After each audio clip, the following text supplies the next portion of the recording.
Estamos llegando al final y también, entre otros testimonios, podemos ver el de dos veteranos de guerra que en 1982 eran muy jóvenes, como tantos otros. Los relatos de vivencias de Malvinas.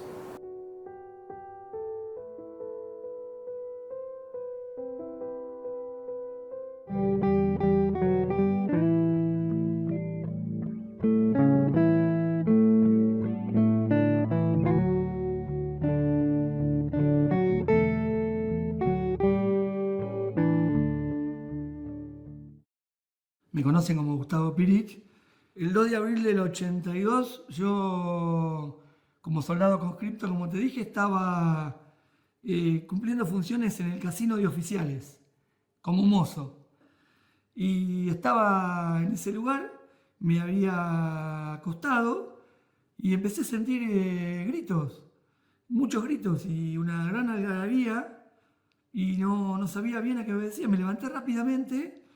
Y un oficial, el subteniente Martín, de la compañía de servicios, con un sentimiento bastante ambiguo, porque no puedo negar que estaba contento, me dijo: soldado, tomamos las Malvinas. Y después de esa alegría, dejó entrever una tristeza porque dijo: no saben dónde nos metimos. El clima era de algarabía. El clima que existía incluso en los viajes, en los aviones, era de algarabía. Nadie estaba amargado, no había un sentimiento de pesimismo, abundaban los dichos de lo vamos a matar a todos, a esos ingleses, no saben con quién se meten. Bueno, ese tipo de cosas se decían muy abiertamente. A mí me tocó viajar con mi compañía. Nosotros estábamos ubicados ya en lo que se conoce como Wheeler Ridge, o algo así. Y de ahí se nombró la gente que iba a ir a la avanzada, 9. 9 de los nuestros en 2 posiciones. Avanzada había una por cada sección, ¿no? Y en el primer turno de avanzada me tocó ir a mí. Estuve prácticamente casi, calculo, 2/3 de la guerra.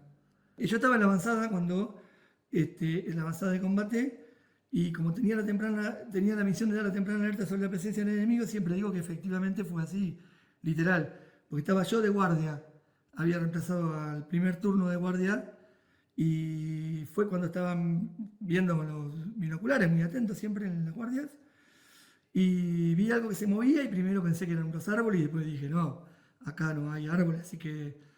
Y bueno, después empecé a ver que efectivamente había algo que se movía y avanzaba. Entonces, empecé a los gritos, los ingleses, y tiré el binocular y me fui corriendo, toda la hondonada que nos separaba de la compañía. Y te soy sincero, no recordaba qué había pasado después de tirar el binocular. Eso lo tuve como medio anulado. Y en un asado, reconstruyendo los momentos con los compañeros de mi compañía, la compañía A, me dijeron: ¿cómo no te acordás qué fue lo que hiciste, lo que pasó? Le digo: no me acuerdo. Llegaste corriendo a los gritos, los ingleses, ya están acá, y algo así. Y bueno, y después te fuiste, una vez que todos supimos eso, te fuiste otra vez a la avanzada de combate. Pero fue eso exactamente lo que hiciste.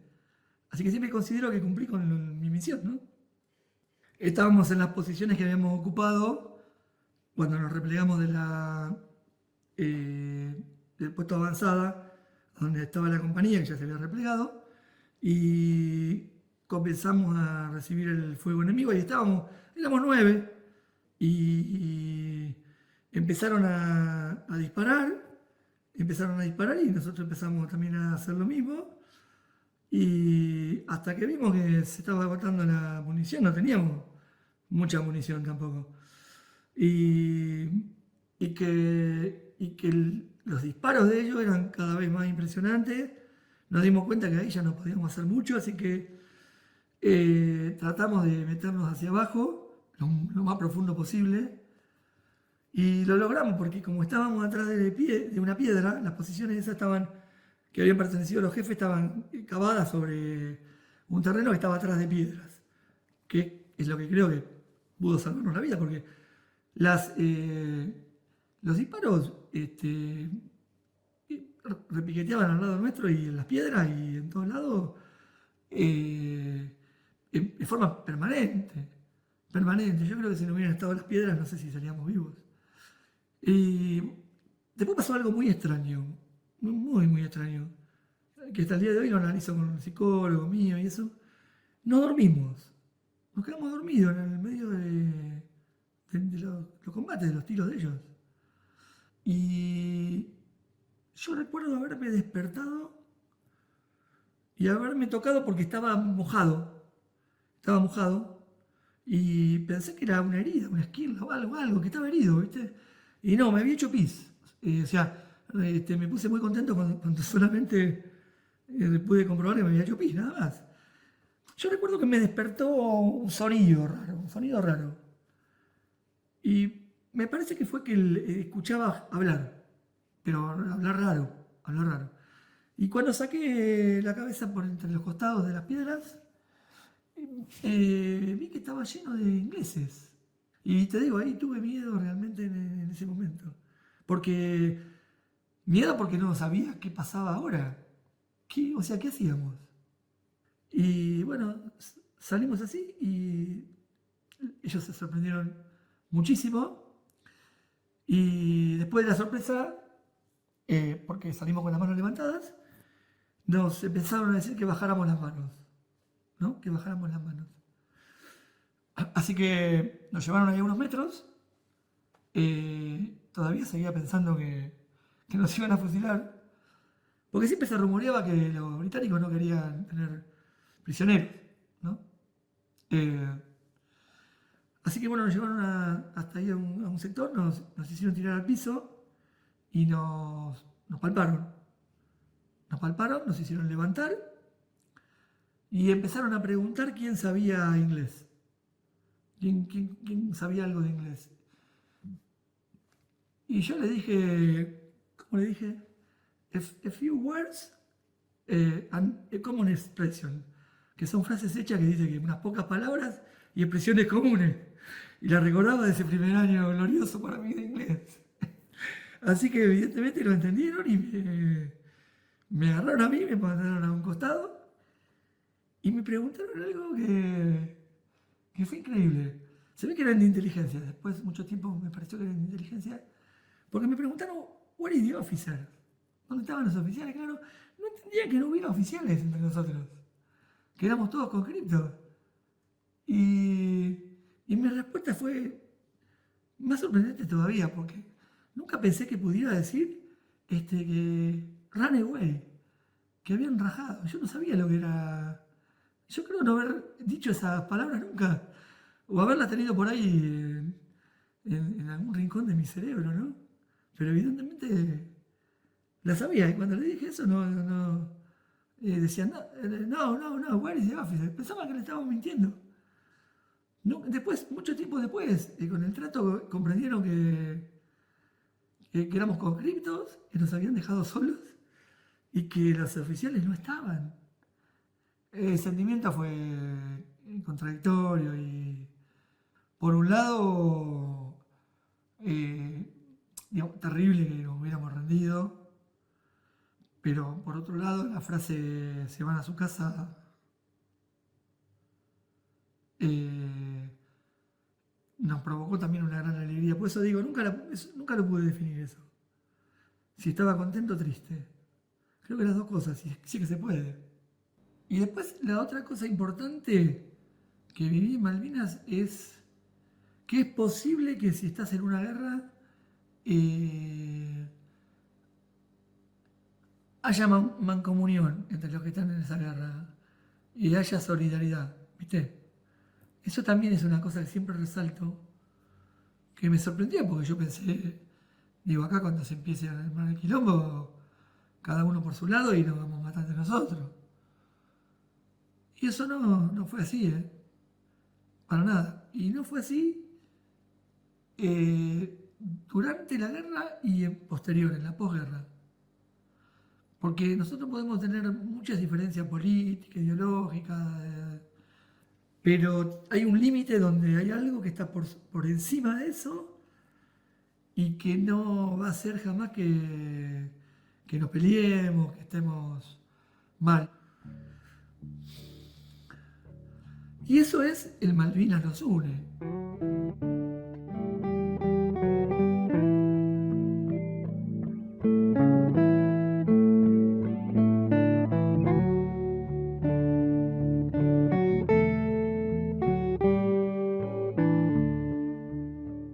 Mi nombre es Miguel Ángel Ocampo. En 1982 estaba haciendo el servicio militar obligatorio. En la compañía de policía militar 181 del 5º Cuerpo de Ejército, con asiento en Bahía Blanca. Pertenecía al 5º Cuerpo de Ejército. El 2 de abril, hacía poco que venía de una licencia, estaba en la compañía de la policía militar. Y bueno, me tocó hacer una guardia, que le dicen puesto comando, y más o menos 8:30, 9, apenas había llegado para hacer la guardia, nos llaman y nos forman a todos y nos dicen que se había recuperado Malvinas. De ahí empezaron a seleccionar gente para ir a Malvinas. El vuelo fue, emocionante porque nunca había viajado en avión y para mí era algo muy especial, ¿no? Sentía emociones encontradas. Entonces, sabía que íbamos a un lugar a defender nuestra patria, pero no sabíamos específicamente bien el lugar. Cuando llegamos a Malvinas, empezamos fuertemente a aplaudir, gritábamos. Cuando bajamos nosotros íbamos muy bien equipados, ¿sí? Muy abrigados, teníamos guantes de frío, íbamos con un armamento de un FAL, automático, fusil automático liviano, y una pistola 11-25, que es la comúnmente 45. Y sentimos la brisa importante del frío, y ahí nos dirigimos a un lugar que era un gimnasio, que estaba al frente de una iglesia que es muy conocida, una iglesia blanca, no sé si la habrán visto. Bueno, nos estábamos en ese gimnasio, que después, posteriormente, vinieron los comandos de la 601 a la 602 a instalarse en ese lugar. Las funciones que cumplía la compañía de policía militar era más de hacer respetar la ley, el orden y la disciplina en las islas, ¿sí? Acompañar a que nuestra propia tropa también esté disciplinada y organizada. Por ejemplo, nosotros teníamos diferentes puestos y misiones para hacer. Una de ellas era patrullar las calles. Patrullamos las calles y si veíamos a algún soldado que andaba solo, lo teníamos que llevar a nuestro lugar donde estábamos parando, para que después devolverlo al mismo lugar, porque no, era muy peligroso para ellos. Nosotros tuvimos también 7 prisioneros de la Infantería de Marina Inglesa, que habían sido capturados en la recuperación de las Islas Malvinas, el día 2. A mí me tocó patrullar las calles, hacer guardia 1 o 2 semanas en la usina. Después me tocó ir a la casa del gobernador. Estuve en la casa del gobernador, que fue antes del 1 de mayo. Y después patrullar las calles. Eso fue realmente algo muy, muy fuerte, ¿no? El patrullar las calles. Después, algo que recuerdo muchísimo y que me costó mucho después de haber venido de la guerra, fue tomar conciencia de lo que había vivido, ¿no? Cuando yo estaba en la casa del gobernador el día 14 y nos tuvimos que replegar, había radio de comunicaciones que lo hacían directamente con la Casa Rosada, Y bueno, en un momento hablaban por radios y después que habían hablado yo lo veía al general en el pasillo de la casa y un oficial de la compañía de policía militar, bueno, se empezó a tirar a todos los equipos para que queden obsoletos para cuando vinieran ellos. Cayeron 2 bombas muy importantes en la casa del gobernador, muy cerca de donde nosotros estábamos. Y eso hizo retumbar toda la casa. Entonces, después del hecho de que se había disparado a los equipos, empezamos a replegarnos, pues fue la orden que nos dieron. Bueno, cuando estábamos en ese medio del caos, del repliegue, ahí al frente del gimnasio que decían TEL, ¿no? Bueno, lo primero que vi fue un helicóptero con una bandera blanca y que era un helicóptero inglés. Eso ya daba la pauta de que todo va a estar sin ataque de ninguno de los dos lados. Ya no habían dicho que no, pero igualmente quedaban ese tema porque estábamos todos armados. Después se empezaron a infiltrar ingleses entre nosotros. Y ahí, bueno, la cosa se ponía más tensa, ¿sí? Porque no sabía qué podía pasar. Por suerte no pasó nada, todo fue muy ordenado. Después lo que pasó es esa misma tarde, el mismo 14, entre la policía militar de ellos y la policía militar de nosotros, se hizo que íbamos a patrullar las calles. Nosotros, del lugar de la casa del gobernador a no sé, 15, 20 cuadras para este lado, teníamos que estar nosotros, que vendría a ser el sector de donde estábamos todos los argentinos. Y digamos, del hospital civil para el otro lado estaban los ingleses, que estaba la cancha de fútbol, esa que se ve, también está la casa del gobernador, y de este lado estábamos nosotros. Poner en palabras lo que vos viviste en un hecho traumático hace que vos puedas liberar, ¿sí? Todas esas tensiones. Nosotros hemos vivido un hecho adverso al común de la vida, el hecho de que la mayoría de nosotros tenemos trastorno de estrés postraumático. Esto viene de los trastornos de ansiedad, ¿no? Y es haber sido expuesto a un hecho adverso al común de la vida. Entonces, cuando llegué de Malvinas, yo como que no quería contar lo que había vivido ni lo que había sucedido. Entonces, y la gente como que quería saber qué había pasado, ¿viste? Y vos tuviste a ver qué pasó esto. Y algunos compañeros pudieron expresarse de una manera más libremente y otros tantos no, y otros tantos actualmente seguramente todavía les cuesta un poco. El haber estado en 77 días en Malvinas y todo lo que escuché y todo lo que viví, uno cuando vos escuchás a otro veterano de guerra más o menos tenés una idea de dónde era, qué había pasado. Después, bueno, vos te vas interiorizando, porque cuando escuchás historias, esas historias te llegan. Y vos fíjate que pasaron 41 años y actualmente sigo hablando de Malvinas, y todos los días hablo de Malvinas, y esto es un tema que no para y estamos... ¿Y por qué digo esto de que no para? Porque creo que nosotros venimos para esto, ¿no? Cada uno cumple un rol. Por ahí mi rol hoy es estar en la salud y poder dar una mano dentro de mis posibilidades y mis limitaciones, también de las cosas que yo hago. Pero sí, nos ayudamos entre todos y tratamos de buscar la mejor solución. A veces se puede, a veces no se puede, pero la voluntad siempre va a estar. Y siempre va a haber un compañero que vos levantás el teléfono y un veterano de guerra te va a escuchar. Las vivencias sirven para recordar, para aliviar el alma, para tener memoria, ¿sí? Que no se olvide que hubo un hecho, ¿sí? Importante en nuestro país, algo importante. En el caso nuestro, estas vivencias tienen que ver con Malvinas. Hablar de Malvinas es hablar constantemente ¿sí? Del recuerdo permanente y no borrar la memoria de mis compañeros que quedaron allá. Por suerte, la compañía de Policía Militar 181 volvieron todos, o sea, volvimos todos. Y no tuvo ninguna baja, pero hubo muchas más bajas, ¿sí? Hubo 649 caídos. Entonces, constantemente estamos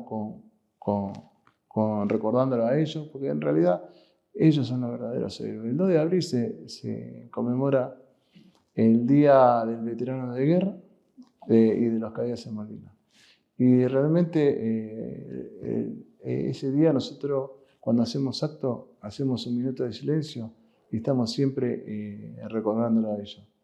Y todo el tiempo que nosotros hablamos de un héroe, siempre nos referimos a ese héroe, al héroe caído de Malvinas.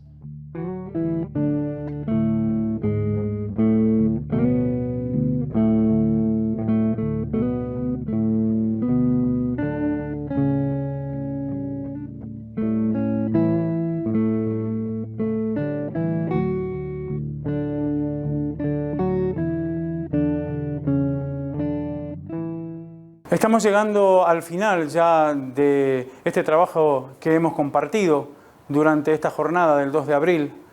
Por supuesto, gracias al director. Por supuesto, gracias a todos ustedes que han estado atentos a estas vivencias de Malvinas. Esperemos esto haya aportado un granito de arena para reflexionar y, como siempre decimos, para no olvidar a nuestros héroes. Muchas gracias.